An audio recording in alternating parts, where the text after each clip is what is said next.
Let me show you how to pair your remote controller with your V66 drone. Also, I'll show you what to do if you maybe have some problems, maybe it's not flying well, and how to calibrate essentially.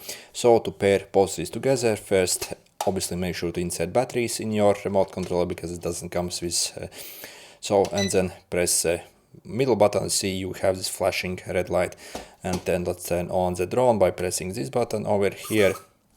Okay, and then basically once it's actually flashing, it's in this pairing mode. On the remote, we simply have to lift up and down this. So up and down. As you see, we both basically are paired, and you can start flying your drone essentially. Also, before you actually start flying, pretty much every single time, also try to calibrate this drone as well. So yep, basically if you have some problems flying, we can simply calibrate it. So, and the way we do it is simply take these two levers and pull them like this. So at this angle. Okay. So yep. You should hear a beep, and once you hear the beep, wait 1 second, release, and then it should be paired again. Let's try again. So this angle, about this, and then release. So you see it flashed and back to the constant, so that means it's calibrated, and then it should work pretty decently. By the way, also if it's still causing some problems, also make sure your drone is fully charged, because if the battery is running low on this drone, yeah, also that also causes a lot of problems. Basically it's much harder to control. Again, that is actually known to actually cause a lot of issues. So if your battery is simply running low.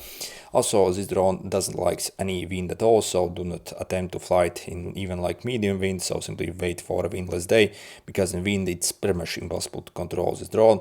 Also, reliable range, I would say, is only like 30 meters maximum. So if you try to fly it basically further, again, your basically controls will go completely off and it won't properly work.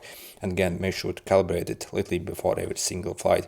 Also, yeah, basically if you crash this drone, so simply like turn it off and again sync them both together, and then again calibrate. So again, this calibration has to be done pretty much before every single flight if you want to get the best experience on these drones.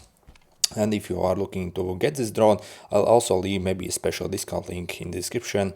So personally got mine from AliExpress and literally paid only a bit over $10 for this drone, and that also is with free shipping as well. So again, so yeah, check out those special discount links if you also want to get for absolutely insane deal, and for this price I think it's absolutely fantastic drone.